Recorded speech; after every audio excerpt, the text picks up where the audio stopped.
Hello and welcome to Dig This by The Quarry. Today we're talking about a sport that's been growing fast in popularity.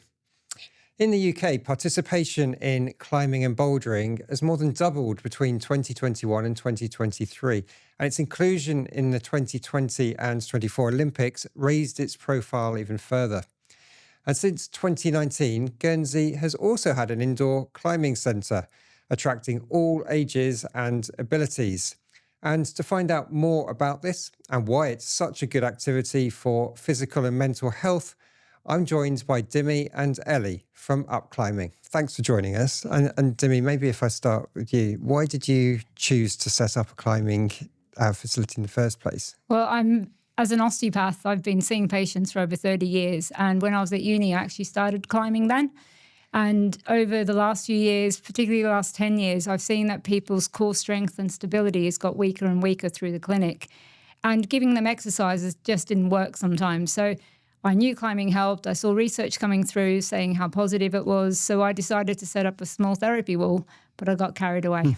And I ended up building a small climbing centre instead.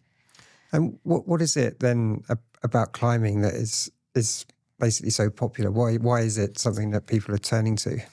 I think, from my experience, there's just such a community around it.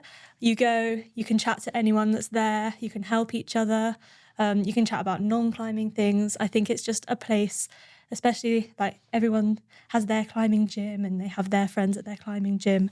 And it's just something that you can feel like part of a community with. And it doesn't matter if you're not all climbing the same ability, everyone's there to support each other, I think. Yeah, it's really good. And they feel all the benefits of climbing as well, like the physical and the mental benefits. It helps core stability and strength. It helps motor planning. It helps so many different things, but it also helps build confidence. And whether it's kids or adults, they all show so many benefits all the way through. And it's fantastic hearing the parents commenting on how much they've improved in other areas outside of climbing as well. So it's such a positive thing.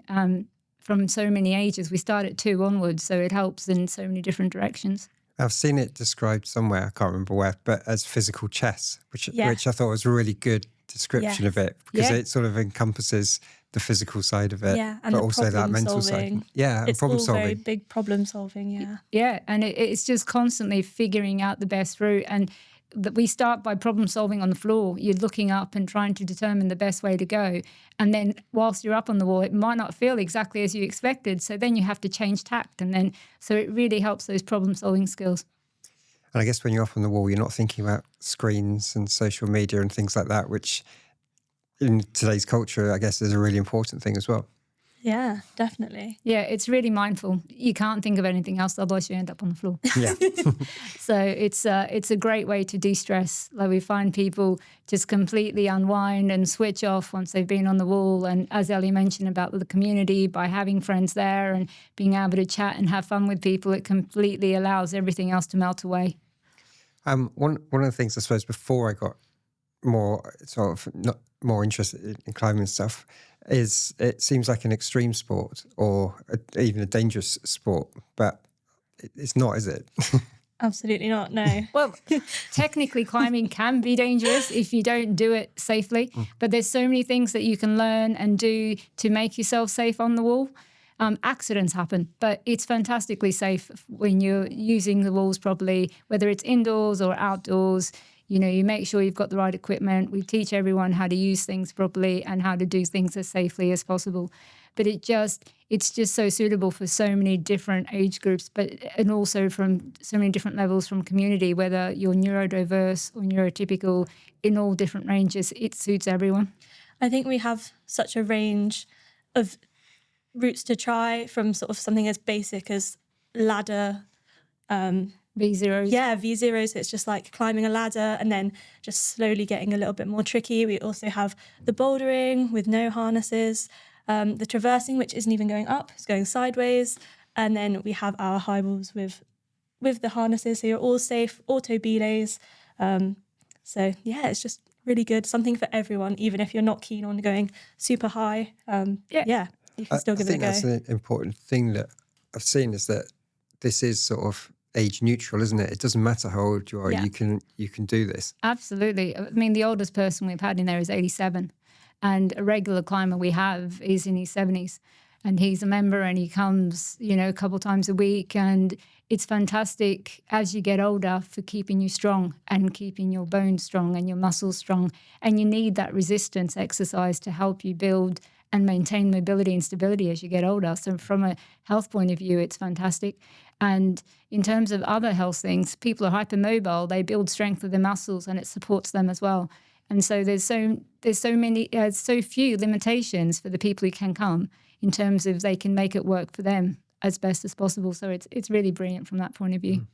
And what sort of things are available for people to come, particularly, I suppose, if they haven't been in before? Yeah, cool. So we always run an induction, which is the first thing that you should come along to for adults. And we go through all of the safety things, how to put on a harness, how to use the auto belays, how to be safe on the bouldering. And after you've completed an induction, takes about 20 minutes to half an hour, then you're free to come and have a go. We put you on our system to say they've had an induction, means that you can come back at any time after that. And yeah, just give it a go. We can then, if you're a parent, we can do a parent supervised induction, and then you can bring along your children and supervise them yourself, as long as they're older than 6. So that's a really good place to start. Come and give it a go. No strings attached. Come and have an induction, try it, and then, yeah, you can come back if you like it. I think that's a good place. The great thing about the induction is it's a great introduction, and we teach basic climbing skills at the same time. So if you've never done it before, you still get the confidence to be able to do it once you've done our induction. It's generally safety briefing, but also gives those basic skills. But then if you want to build on that, we have beginners courses, so that enables you to build and grow with that. And we have family taster sessions where if you want to come along with your family to give it a try, you don't have to do an induction at that stage, but you can just give it a try and see if you like it and then build from there. Cool. And you sort of touched on it before, Ellie, but this isn't necessarily just a solo sport, is it? Obviously, it's just you on a wall, but it's far more than that. So do you see, I guess, teams or groups of people coming sort of regularly, or people from work and things like that? Yeah, definitely. We found it's really good for sort of team building. So if you're a company and you want to bring along your team, we run corporate events that focus on team building and wellness and just trying something different, sort of a sports and social vibe or something along those lines. Yeah, and we can combine those with a meal as well. We combine with Atan curries and different pizza providers, so we can have a climb and curry or a climb and pizza night as part of a corporate as well. And so that gives lots of different options. And we also combine with Pedro's Pantry to do different daytime options if needed as well. Yeah. So, it helps from that point of view. And we're also looking at corporate wellness to encourage corporates to give climbing as another gym option, to keep variability, to keep people moving, basically. I guess there's a lot of parallels actually with climbing to business, because if you're doing it even if you're just doing it as a partnership, as a team, there's the communication, there's the trust, there's the discipline of doing it, and all those sort of elements that play into the same thing as working as a team. Yeah, and it helps encourage that. Like we had one team event, which was like a gladiator type event to really encourage that team building and competition, which is healthy within teams, to help, complete challenges and get through obstacles and do things. So that was a really fun event and a great way for the team to build and bond. Yeah, and create like a supportive environment as well, like cheering everybody on. Yeah. It works really well. Have you seen any sort of individuals or groups where success might not be the right way of saying it, but who you've seen sort of grow or develop or come through personal challenges as sort of part of it? Yeah, quite a few actually. Like parents comment all the time about how much their kids have improved, not just with strength and flexibility, but also with confidence in other areas as well. Yeah, I mean, I think you're probably better to speak on it, but we have our competition squad. We have our comp squad, yeah. We've got kids in our clubs. We've got over 120 kids in our regular clubs. And a couple of years ago, we started competing in the UK. So there's a competition called the YCS, and it's it's under the umbrella of the British Mountaineering Club. So kids come from all different regions and they compete in their region. And we've had kids come second, we've had kids come eighth amongst a whole lot of them. And so they've done really, really well. And so that's continuing to grow. It helps build confidence and allows them to compete at a national level as well. So it's a fantastic way to have seen them growing through that as well. But we've got adults who have come in with back pain, and that's improved significantly. And we've got a ladies' night. Yeah, we have on every second Wednesday of the month, it's a ladies' night. And it's not just ladies, but it is just a night where we encourage women to come along and have a go. If you've never tried it before, we run an induction as part of that night. You can come in, give it a try. There's female instructors on hand to give some advice and help you out. And it's just, again, an inclusive space to have a go. A good supportive environment.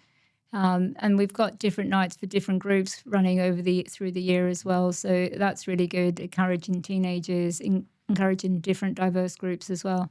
Yeah. So the other phrase that I meant to pick up on it right at the start that you said was climbing gym. And I don't think people necessarily think about climbing in that way as an alternative to the gym, but it really is, isn't it? It's a fantastic, 100%, fun alternative as well. So you come and the time just flies, doesn't it? Yeah, definitely.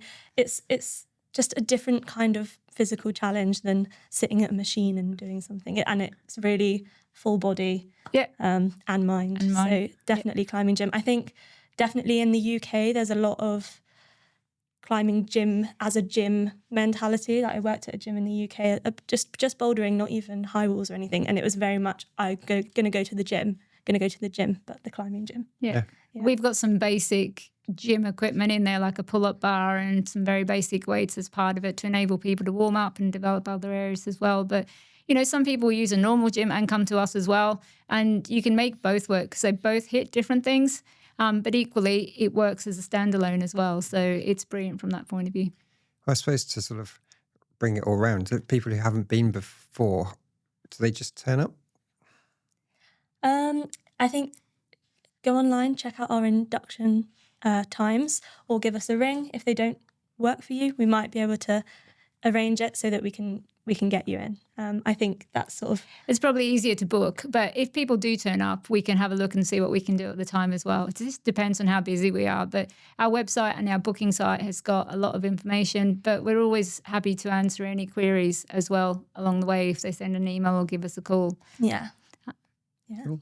Great. Well, thank you very much for sort of spending some time to tell us all about it. It's really good. Brilliant. Thanks for having us on. Yeah. Thank you. Thank you for tuning into this podcast. If you've got all this way, I'm really hoping that you've enjoyed our work. There's a few things you can do though to support us.